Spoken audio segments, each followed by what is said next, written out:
You've been told table 1 shows marks, percentage marks scored by 10 students in mathematics and physics.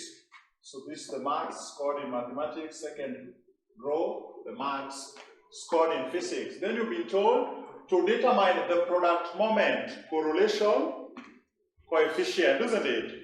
Then the second part you comment on the research. So for you to determine the product moment correlation coefficient, you can let the maths marks to be denoted by X and the physics marks to be denoted by Y, isn't it?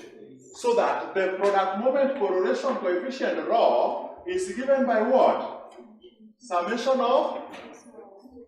So we now want to use, because I want to use the summation of small x, small y, so we let math to be capital X and physics to be capital Y, because we've seen how the small x and small y is coming about, isn't it? Are we together? Good. So it is the summation of xy over the square root of summation of x squared times summation of y squared, where the small x was the capital X minus the mean of x, isn't it? And the small y was the capital Y minus the mean of y. Are we together? So it means the first thing you will have to determine is the mean of x and the mean of y. So you go, what is the mean of x? You sum all x values and you divide by their total number. You go to the calculator. Remember, you see, I've not gone to the point of forming a table. Are we together? So what is the mean of x? You sum all x values, then you divide by total number. You were told there are 10 students. These are 10 students. First student, second student, third student, fourth, fifth, sixth, seventh, eighth, ninth, 10th, isn't it? Meaning the total number of students here are 10. So can you add all the marks there? Then you divide by 10. So what is the sum of all those marks? If you add them, what do you get? 656 over the total number 10. So you get the mean of mathematics is 65.6, isn't it? Then the next thing you get the mean for physics, y, isn't it? Meaning you sum all the physics marks and you divide by their total number. Remember, there is no F here because each and every student has only 1 mark. So there's nothing appearing more than once, isn't it? Are we together? Yeah. So if you sum all the physics marks, what do you get? 680. What do you get if you sum all the physics? If you add all these physics marks, what do we have? 683 over the total number of students. So you get the mean of physics is 68.3, isn't it? Are we together? Now, we now want to look for the small x. It will be the capital X minus the mean. Small y will be capital Y minus the mean. Are we together? Are we together? So, we are going to form a table with only 2 columns. Only 2 columns. Only. The rest is the calculator, because the calculator is going to give you the bivariate, isn't it? Relationship. Are we together? So before you go to the calculator, you must form the table of the values which are going to the calculator. These values are not fed in the calculator. The values which are fed is the small x and the small y, because they are what you are looking for, their summations, isn't it? Meaning you must look for this small x and the small y's, isn't it? Are we together? So can we now form a table there with those values, 2, just like the one on top there, 2 rows for x and for y. 2 rows for x and for y. So here there are 10 values. 10 values. 5.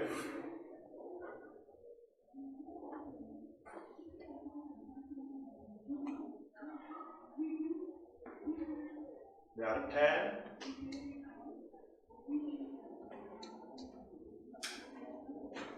You see, my table has only two rows only.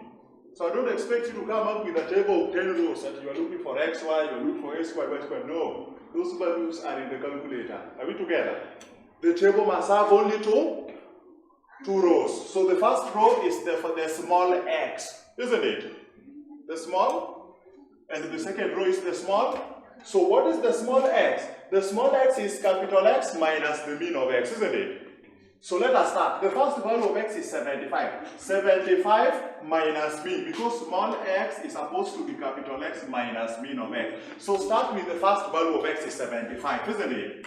75 minus the mean of x you found to be 65.6. So what is the first small x value here?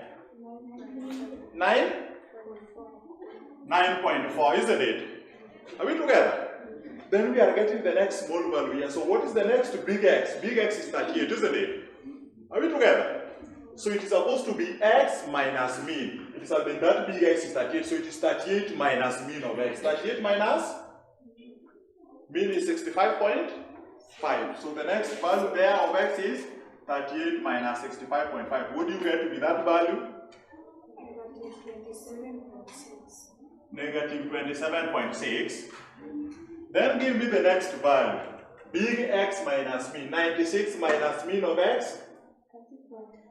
30.4. The next value of x is 27 minus mean of x. X, small x is big x minus mean of x. So 27 minus mean of x, you get that small value to be? Negative 38.6. Go on. The next small big x is 74. 74 minus mean of x, 74 minus 65.6. 8.4. The next value is 85. Big x is 85. 85 minus mean of x, 85 minus 65.6. 19.4. Move to the next value of x is 90. 90 minus mean of x to get that small x? 24.4. Then the next value of big x is 63, isn't it? I have 63 minus mean of x? Negative 2.6. So there you get negative 2.6. Move on. The next value of big x is 66, isn't it? I have 66 minus mean of x, 66 minus 65.5.6? 0.4. You are done. The next value of big x is 42, isn't it? So 42 minus mean of x, 42 minus 65.6? Negative 20? Negative 23.6. You are done with the small x. You go to small y, isn't it? Are we together? So what is small y? It is big Y minus mean of Y. The mean of Y you've already found, isn't it? So start. Big Y is 85 minus mean of Y. 85 minus mean of Y, you get? 16.7. The next big Y is 51 minus mean of Y. Negative 17.3. The next big Y is 92. 92 minus mean of y, 92 minus 68.3, 23.7. The next big Y is 60 minus mean of y, isn't it? Are we together? So 60 minus mean of y is 68.3. You have? Negative 8.3. Move to the next value. The next value is 64. So 64 minus the mean of y, negative 4. The next value is 64. So 64 minus mean of y, we are here in this 68. I have 68 minus mean of y, negative 0.3. The next value is 88, isn't it? I have 88 minus mean of y, 98. 19.7. Go to the next value, 62. So 62 minus mean of y? Negative 6.3. Move to the next value there. 65 minus mean of y. Negative 3.3. The next value there is 48. 48 minus mean of y. Negative 20.3. So you found all the small x and all the small y, isn't it? Using big X minus mean of x, which you have there, using the big Y's minus the mean of y, which you have there. Then you form that table, isn't it? Now these values, you go to the calculator under statistics. Go to the calculator under statistics. When you go to statistics, you find there are very many options, isn't it? So you go to the option which is linear relationship. Are you seeing that? Which option has a linear relationship? Remember, a gradient, a curve, a line in the form y is equals to mx plus c. That is the linear relationship, isn't it? Because this is the equation of a straight line. How is it written in the calculator? It is written y is equals to a plus b. It is written like that.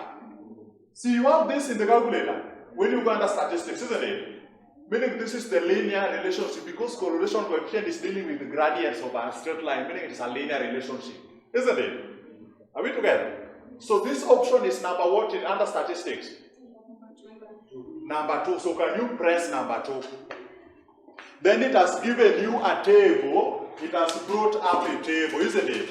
It has brought up a table. In your table, it has divided into how many columns? 2 columns, the column for x and the column for y. So it is telling you to feed in the values of x. You feed in the values of x until you complete. Start. Remember, these are small x we are dealing with here, isn't it? Start with the first value of x. You feed 9.4. If you press equal sign, it will take you to the next value of x, isn't it? Which you feed is negative, which is negative 27.6. Then when you press equal sign, it will take you to the next value of x, isn't it? Which is 30.4. When you feed 30.4, the calculator press equal sign, the calculator will take you to key in the next value of x, which is negative 38.6. So just continue pressing equal sign and it is keying in the next value. When you reach the last value, you replay. You see there are these 4 buttons in the calculator. You replay, you move with this to take you in the y column, isn't it? This one will take you in this direction. Now you are in the y column. Then this upper one you replay until you go up here and start with the first y value, isn't it? Are we together? So you must ensure when you are up here, you are at where x is 9.4, then you feed in the y value which was corresponding to that.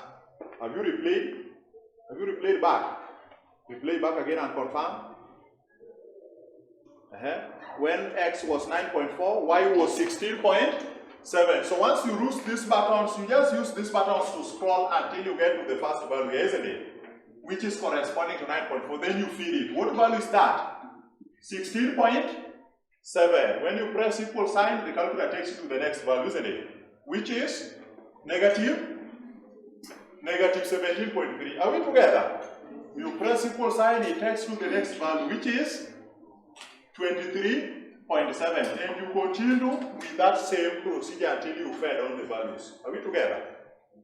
Now that you fed all the values,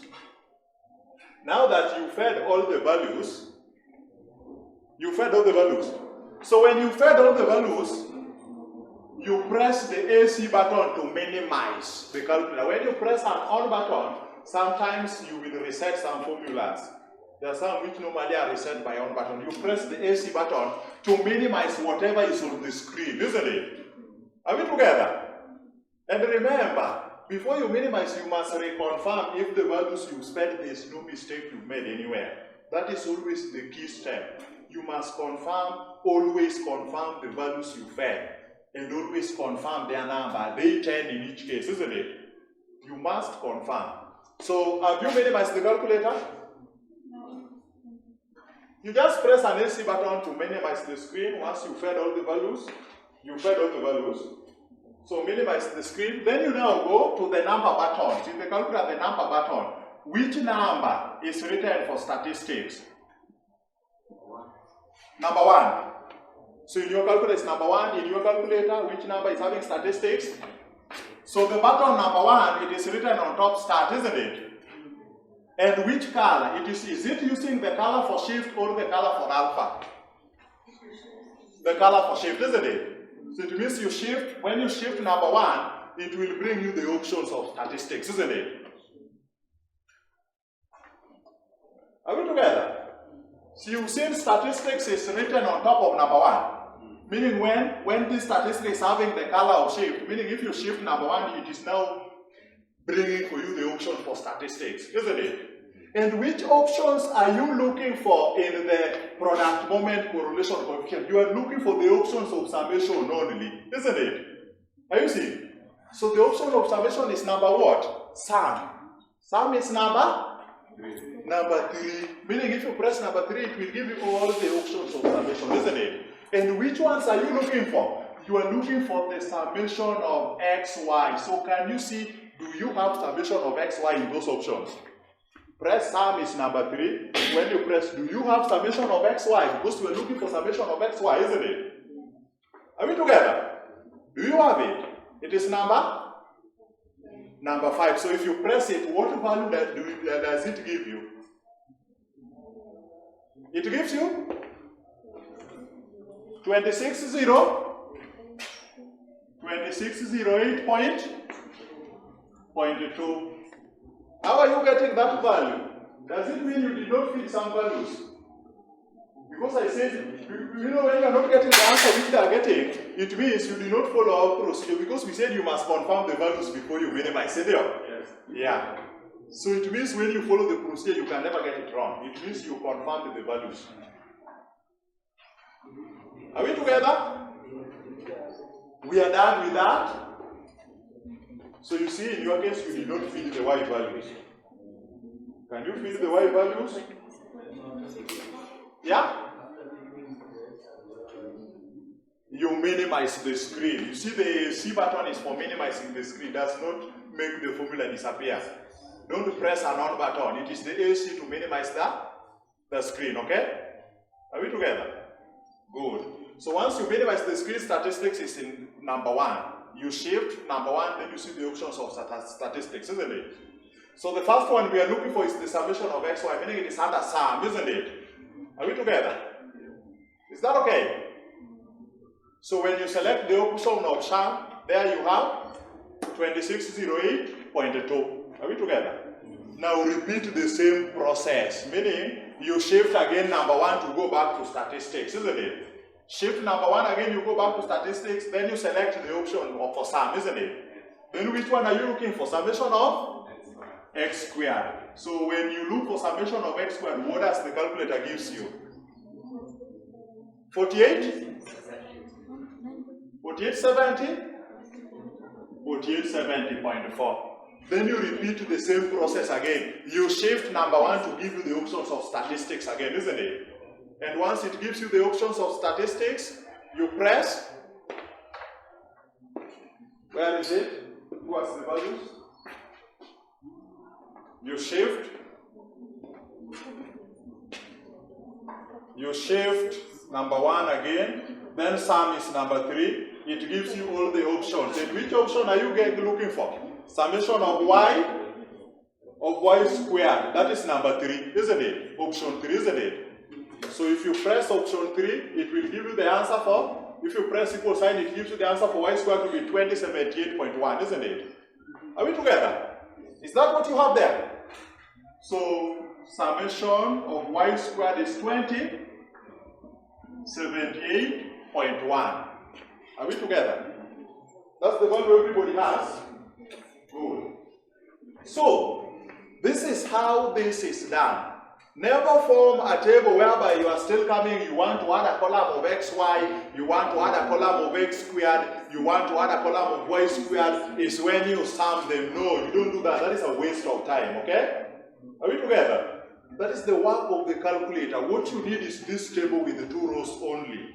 What you are doing when you are making more than 1 row, what you are doing there is what we call a waste of time.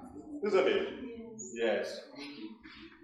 So once you have all these values, what you are doing is now substituting to get the correlation coefficient, isn't it? So the raw is given by summation of xy, which you found to be 2608.2, isn't it? Are we together? Over square root of summation of x squared, which you found is 4870.4. Then it is times summation of y squared, which you found is 2078.1. All that is under root. So if you press equal sign, what do you get to be the product moment correlation coefficient? 0.81, 998. Now, that Pearson's correlation coefficient is still under that statistic. You confirm it under there. Meaning if you shift statistics again, then you go under regression, isn't it? Can you shift statistics again? Number one, shift number one to give you the options for statistics. Are you seeing it is there? What do you have there? You see, you are getting the same value. Why are you getting a different one? Which one are you getting? You shift, then you go to statistics, then it is under the options for regression reg, number 5. If you press number 5, you are going to see the R, the raw, isn't it? What do you get to be raw? See, it is giving you the same value. That is just to confirm your answer, but in a real sense, you substitute the values of the formula because the formula is what is important. Are you seeing that? The formula is what is important in this procedure. Are we together? The formula is what is important. So I expect you to have a table of 2 rows. I don't expect you with a master table. A master table where you want to add row of x squared, you want to add row of y squared, you want to add row of xy. It's when you something. Those are waste of time and they are irrelevant steps, okay? Are we together? That is the one of the calculator. So you found the correlation coefficient. That is the first part. You determined the product moment correlation coefficient. And you found it to be 0.81998. And the second part, they will be told you to comment on that, on the result, isn't it? Are we together? And on the result, your x values were mathematics and your y values were physics. Meaning you are relating mathematics to physics, isn't it? You are relating mathematics to physics. Are we together? Because you started with the mathematics values, so you are relating mathematics to. Now, what does this mean? Look here. Look here.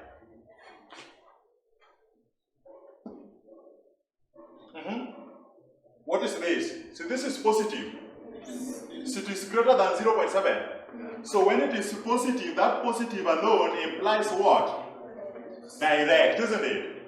When it is greater than 0.7, that is good. When it is 1, perfect, isn't it? So 0.8 is greater than 0.7, that is good, isn't it? So there's a good direct correlation, or there's a good direct relationship between maths and physics, or between physics and maths. There's no problem because you can see this is a measure of xy in the numerator, x squared and y are both in numerator. So you can say relate y to x or x to y, isn't it? Are we together? So there's a good direct relationship between maths and physics, meaning you are taking back the values of x and y. Maths was x, y was physics. So there's a direct good relationship. There's a direct good relationship because 0.8 is approaching 1. That is good. When it reaches 1, perfect, isn't it? Positive is direct. Are we together? You have commented on the result. There's a direct good relationship between maths and physics. So if there's a direct, it means when somebody scores high in mathematics, that person is expected to score high in physics. That is what is meant by direct, isn't it? But when it was negative inverse, it means when somebody scores high in physics, that same person scores low in mathematics. That is the inverse relationship. Are you seeing that? So direct relationship means any person who scores high in physics must also score high in mathematics, giving you a direct relationship. Is that well understood? Very good.